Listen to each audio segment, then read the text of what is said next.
സമകാലിക മലയാള സാഹിത്യരംഗത്തെ പ്രധാനപ്പെട്ട കൃതികളിൽ ഏറെയും ഒരു പ്രത്യേക സവിശേഷത ഉൾക്കൊള്ളുന്നതായി നാം കഴിഞ്ഞ ചർച്ചയിൽ പറഞ്ഞു. അത് ആ നോവലുകളിലെ ഒരു സിനിമാറ്റിക് സ്വഭാവമാണ്. ദൃശ്യപരത, ദൃശ്യങ്ങൾ വളരെയധികം ശ്രദ്ധയോടെ വിന്യസിക്കുന്ന തരത്തിലാണ് എഴുത്തിൽ ഈ സാഹിത്യകാർ പലരും പ്രയോഗിച്ചിരിക്കുന്നത് എന്നുള്ളത് വളരെ ശ്രദ്ധേയമാണ്. അവരിൽ പലരും തിരക്കഥാകൃത്തുകളായതുകൊണ്ടും സിനിമയെ സജീവമായി സിനിമാ രംഗത്തുള്ളവരും ഒക്കെ ആയതുകൊണ്ട് കൂടെ ആവാമെന്ന്. ആ ഗണത്തിൽപ്പെടുത്താവുന്ന മറ്റൊരു പ്രധാനപ്പെട്ട നോവലാണ് ഈ മനോരമയുടെ പട്ടികയിൽ വന്ന നോവലാണ് റാം കെയർ ഓഫ് ആനന്ദി എന്ന് പറഞ്ഞ അഖിൽ പി ധർമ്മജൻ്റെ ഈ നോവൽ.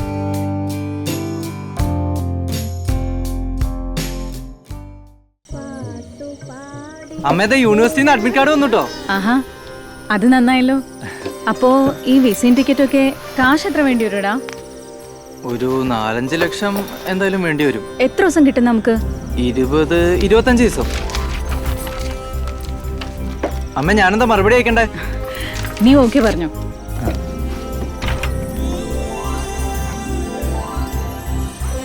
KSFE, ഈ നാടിന്റെ ധൈര്യം. ഇതിനകം തന്നെ പുതിയ തലമുറയെ വളരെയധികം ആവേശം കൊള്ളിച്ച ഒരു നോവലാണ്.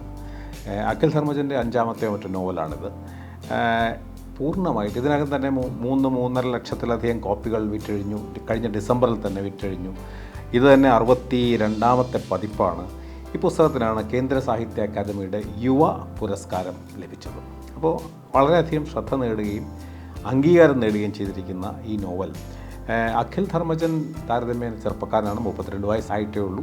ഇതിനകം തന്നെ അദ്ദേഹത്തിന് 4-5 നോവലുകൾ എഴുതിയെന്ന് മാത്രമല്ല ഈ നോവൽ വളരെയധികം വലിയ ഹിറ്റായി എന്നുള്ളതിനെപ്പറ്റി സംശയമില്ല. മറ്റൊരു ഈ സമകാലിക മലയാള സാഹിത്യത്തിൻ്റെ പ്രത്യേകത, അത് വിദൂരമായ ചില പശ്ചാത്തലങ്ങളിലും വിദൂരമായ ചില കാലങ്ങളിലുമാണ് മലയാളി ജീവിതത്തെ, ഒരു മലയാളി കഥാപാത്രങ്ങളെ പ്രതിഷ്ഠിക്കുന്നത് പലതും. അതുപോലെ ഈ പുസ്തകം വളരെ ദൂരെയൊന്നും അല്ലെങ്കിലും മദിരാശി നഗരമാണ് ഈ നോവലിൻ്റെ പശ്ചാത്തലം. പ്രധാനമായിട്ടും തമിഴ്നാട്ടിലെ മറ്റു ചില മേഖലകളും വരുന്നുണ്ട്. പക്ഷേ ഇത് അഖിൽ ധർമ്മജൻ തന്നെ പറയുന്നത് എല്ലാ കാലത്തും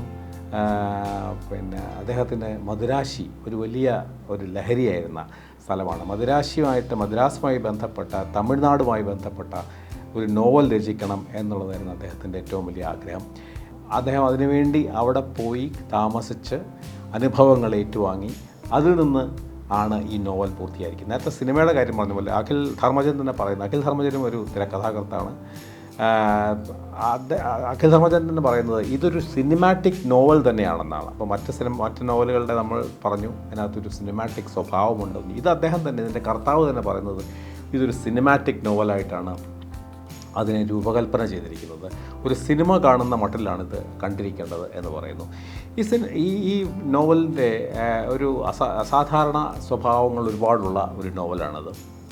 ചെറുപ്പക്കാർക്ക് വളരെയധികം രസിക്കുന്ന തരത്തിലുള്ള ഒരു തരത്തിൽ സിനിമയിലെ ഒരു പുതിയ കാല ആധുനിക അല്ലെങ്കിൽ ഇപ്പോഴത്തെ ഈ ജെൻസി അല്ലെങ്കിൽ പുതിയ തലമുറ സിനിമകളിലുള്ള ഒരു സംഭവ ബഹുലതയാണ് ഈ നോവലിൻ്റെ ഒരു പ്രത്യേകത.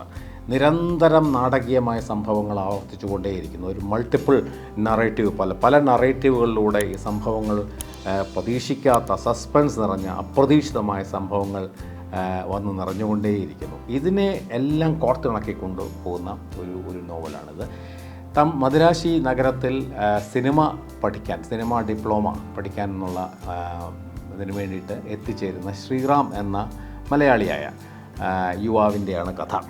അതിൽ ഈ അഖിൽ ധർമ്മജനുമായിട്ട് ഒരുപാട് സാമ്യങ്ങളുണ്ട്. അഖിൽ ധർമ്മജനും മെക്കാനിക്കൽ എഞ്ചിനീയറിംഗ് കഴിഞ്ഞ് സിനിമ ഡിപ്ലോമ പാസ്സായ ആളാണ്. ഇതിലെ ശ്രീറാമും മെക്കാനിക്കൽ കഴിഞ്ഞ് മദിരാശിയിൽ സിനിമ പഠിക്കാൻ പോയി. അവിടെ വെച്ച് ശ്രീറാമിനുണ്ടാവുന്ന ഒരുപാട് അടുത്ത സൗഹൃദങ്ങൾ, 3-4 എല്ലാവരും തമിഴർ തന്നെയാണ്.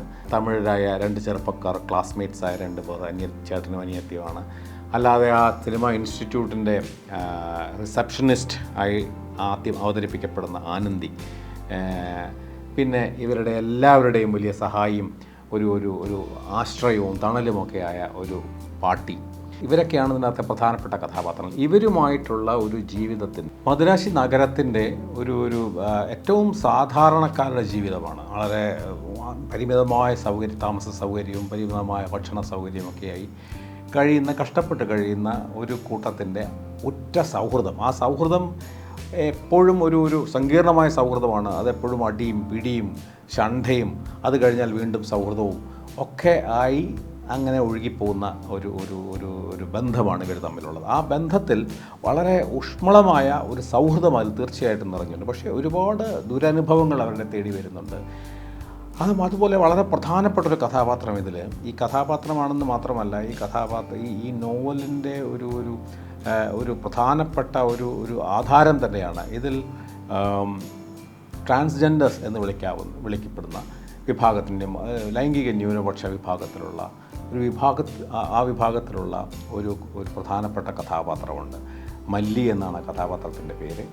അത് എങ്ങനെയാണ് സമൂഹത്തിലെ എല്ലാത്തരം മുൻവിധികൾക്കും പക്ഷപാതങ്ങൾക്കും വളരെ കടുത്ത വിരോധത്തിനും എതിർപ്പിനും ഒക്കെ പാത്രമാകുന്ന, സമൂഹത്തിലെല്ലാവരും പുച്ഛത്തോടെയും വെറുപ്പോടെയും ശത്രുതയോടെയും കാണുന്ന ഒരു കഥാപാത്രമാണ് ഈ മല്ലി ഇതിലേക്ക് ആദ്യം ഇതിനകത്ത് രംഗത്ത് വരുന്നത് അന്ന് പൊതുവേ എല്ലാവരും തമിഴിൽ പറയുന്നത് അറുവാണിച്ചി എന്നാണ്. ഇവരെ അറുവാണിച്ചി എന്നോ അല്ലെങ്കിൽ ഹിജഡ എന്നൊക്കെയുള്ള ഒരു കാലത്ത് ഇന്നും കുറേയധികം പേരെങ്കിലും വളരെ മോശമായ അർത്ഥത്തിൽ വളരെ പുച്ഛത്തോടെ ഇവരെ പറ്റി പരാമർശിച്ചിരുന്ന വാക്കുകളാണ് ഇതൊക്കെ. ഈ രീതിയിലാണ് ആദ്യം വരുന്നത്. ഈ ശ്രീറാമിനെ ഉപദ്രവിക്കാൻ വരുന്ന ഒരാളുടെ ക്രമേണ ഈ മല്ലി എന്ന് പറയുന്ന ട്രാൻസ്ജെൻഡർ ഈ നോവലിൻ്റെ ഒരു പ്രധാനപ്പെട്ട കഥാപാത്രമാകുന്നു. ശ്രീറാമിൻ്റെ ഏറ്റവും അടുത്ത സുഹൃത്തായി മാറുകയാണ്.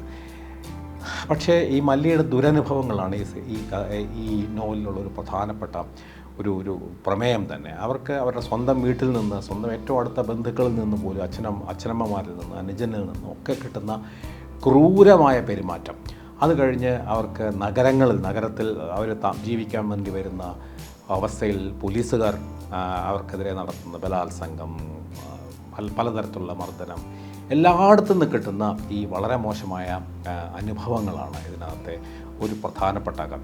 ആ വിഭാഗത്തോടുള്ള ഈ സഹാനുഭൂതിയോ അല്ലെങ്കിൽ അതിനോട് അവർക്ക് വേണ്ടിയിട്ടുള്ള ഒരു ശബ്ദം ആണ് ഈ നോവലിൽ ഏറ്റവും ശക്തമായി തോന്നുന്ന, ഈ പ്രമേയത്തിലെ ഏറ്റവും ശക്തമായി തോന്നുന്ന ഒരു കാര്യം തോന്നുന്നു. ഈ മല്ലി വളരെ ശക്തയായ കഥാപാത്രമാണ്. അതേസമയത്ത് അവർ ഒരുപാട് ദുരിതങ്ങൾ അനുഭവിക്കുന്നതാണ്. അവിടെ നിന്ന് അതിജീവിക്കാനുള്ള ശ്രമമുണ്ട് അവർക്ക്. പക്ഷേ എന്നാലും സമൂഹത്തിലെ അധികാര ശ്രേണികളായപ്പെട്ടവരായാലും അതിസാധാരണക്കാരായ സ്വന്തം ബന്ധുക്കളിൽ നിന്ന് പറഞ്ഞ പോലെ അവിടെ നിന്നൊക്കെ കിട്ടുന്നതെല്ലാം അവർക്ക് മോശമായ അനുഭവങ്ങൾ മാത്രമാണ്.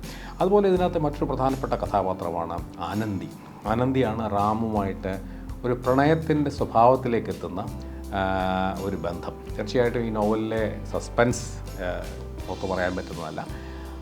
അവർക്കും ഒരു വളരെ എന്താ പറയുക, ഗംഭീരമായിട്ടുള്ള ഒരു പശ്ചാത്തലമുണ്ട്. അതിലൊരു സാധാരണക്കാരിയായിട്ടും ഒരു വഴക്കാളിയായിട്ടും തല്ലുപിടുത്തക്കാരിയായിട്ടും എല്ലാവരുടെയും ഒരു ശത്രുത നേടുന്ന കുട്ടിയൊക്കെ ആയിട്ടാണ് ഇവർ വരുന്നതെങ്കിലും ക്രമേണ ഇവരുടെ ഒരു കഥ ചുരുൾ നിവരുന്നത് വാസ്തവത്തിൽ വളരെ രസകരമായിട്ടാണ്. അത് ശ്രീലങ്കയിലെ LTT തമിഴ് തീവ്രവാദികളുമായിട്ടുള്ള ശ്രീലങ്ക സിംഹള പോരാട്ടത്തിൻ്റെ കാലത്ത് അവിടെ നിന്ന് ഈ സിംഹള വിഭാഗത്തിൻ്റെയും ശ്രീലങ്കയിലെ ഗവൺമെൻറ്റിൻ്റെയും ഒക്കെ ഭീകരമായ അടിച്ചമർത്തലിൻ്റെയും ഒക്കെ നേരിട്ട് അവിടെ നിന്ന് രക്ഷപ്പെട്ടു പോകുന്ന, LTTയുമായി ബന്ധപ്പെട്ട് രക്ഷപ്പെട്ടു പോകുന്ന ഒരു കഥാപാത്രമാണ് അതിനകത്ത് ആനന്ദി. അത് നോവലിൻ്റെ വളരെ പിന്നീടാണത് പുറത്തു വരുന്നത്.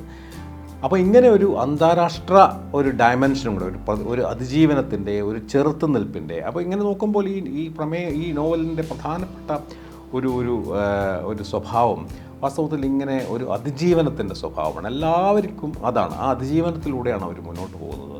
അതിൻ്റെ ഒരു വളരെ പച്ചയായ, വളരെ റോ ആയിട്ടുള്ള ഒരു വിവരണമാണ് ഇതിൽ വരുന്നത്. തീർച്ചയായിട്ടും ഇതിൻ്റെ ആഖ്യാന രീതിയിലൊക്കെ അങ്ങനെ ഒരു പരമ്പരാഗത രീതി തന്നെയാണ് തുടരുന്നത്. വളരെ റൊമാൻറ്റിക് ആയിട്ടുള്ള, ഒരു പക്ഷേ മെലോഡ്രാമ എന്ന് വിളിക്കാവുന്ന തരത്തിലുള്ള വളരെ സെൻറ്റിമെൻ്റൽ ആയിട്ടുള്ള, വൈകാരികമായിട്ടുള്ള ചില മുഹൂർത്തങ്ങളൊക്കെ ഇതിനകത്തുണ്ട്. ഇതൊക്കെ ഉണ്ടെങ്കിലും പുതിയ തലമുറയ്ക്ക് വളരെയധികം രസിക്കുന്നതെന്ന് മാത്രമല്ല, അവരെ നല്ലോണം എൻഗേജ് ചെയ്യുന്നതും അവരെ ചിന്തിപ്പിക്കുന്നതും ഒരുപക്ഷെ അവരെ ഈ സമൂഹത്തിലെ ഇന്നത്തെ കാലത്തെ ഏറ്റവും അധികം ഉള്ള ബുദ്ധിമുട്ട് നേരിടുന്ന വിഭാഗങ്ങളുടെ നേരെ കൂടുതൽ സഹാനുഭൂതി പ്രകടിപ്പിക്കാൻ പ്രചോദിപ്പിക്കുന്നതും ഒക്കെയായ ഒരു നോവലാണ്. അദ്ദേഹം ഈ സിനിമാറ്റിക് എന്ന് പറയുന്ന വളരെ രസമാണ്. ചില വിവരണങ്ങൾ ഈ നോവൽ വായിച്ചാൽ തന്നെ നമുക്കത് മനസ്സിലാകും. കേൾക്കുക. ഗിണ്ടി കഴിഞ്ഞുള്ള ട്രാഫിക് സിഗ്നലിൽ വണ്ടി നിർത്തി പച്ച സിഗ്നൽ വരുവാനായി കാത്തിരുന്ന റാം ഒരു കാഴ്ച കണ്ടു. ആനന്ദിയുടെ വണ്ടി അപ്പോൾ ഗ്രീൻ സിഗ്നൽ കിട്ടിയ റോഡിലൂടെ വളരെയധികം സാവധാനത്തിൽ കടന്നു പോകുന്നു. ആനന്ദി ദേവിമാരുടെ കണക്കെ തലയിൽ ഒരു കിരീടം വെച്ചിരിക്കുന്നതിനോടൊപ്പം തുമ്പിക്കൈ വണ്ണത്തിലുള്ള ഒരു റോസാപ്പൂമാലയും കഴുത്തിലിട്ടിരിക്കുന്നു. വണ്ടിയുടെ മുന്നിലായി അവൾക്കൊപ്പം ഉയരമുള്ള ഒരു വലിയ നിലവിളക്ക് അവളുടെ തോളിലേക്ക് ചാരി വെച്ചിരിക്കുന്നു. വണ്ടിയുടെ പിന്നിലേക്ക് നീളത്തിൽ വണ്ടിക്ക് സമാന്തരമായി ഇരുവശത്തും ഇടത്തരം വലിപ്പമുള്ള വാഴത്തൈകൾ കെട്ടിവെച്ചിരിക്കുന്നു. അവയുടെ ഇലകൾ പത്രപേപ്പർ കൊണ്ട് പൊതിഞ്ഞിട്ടുണ്ടെങ്കിലും പകുതിയോളം പുറത്തേക്ക് നീണ്ടുകിടപ്പുണ്ടായിരുന്നു. പിൻസീറ്റിൽ കയറുകൊണ്ട് കെട്ടിയ തരത്തിൽ 2 വാഴക്കുലകളും അതിനു മുകളിൽ ഒരു കുട്ടയും കയറ്റി വെച്ചിട്ടുണ്ട്.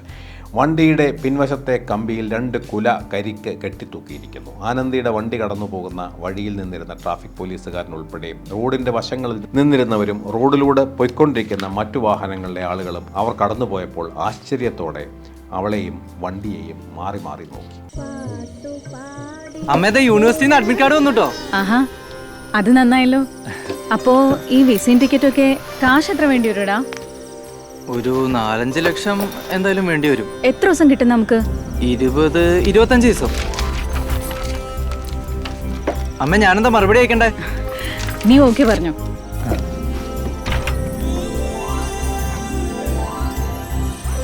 KSFE ഈ നാടിന്റെ ധൈര്യം.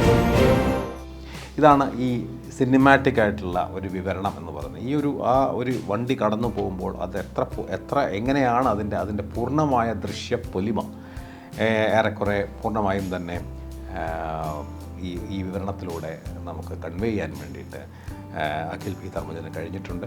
തീർച്ചയായിട്ടും മലയാള സാഹിത്യത്തിൻ്റെ പുതുതലമുറയിലെ ഏറ്റവും വലിയ വാഗ്ദാനങ്ങളിലൊരാളാണ് അഖിൽ പി ധർമ്മജൻ എന്ന് ഈ പുസ്തകം കൃത്യമായി തെളിയിക്കുന്നു.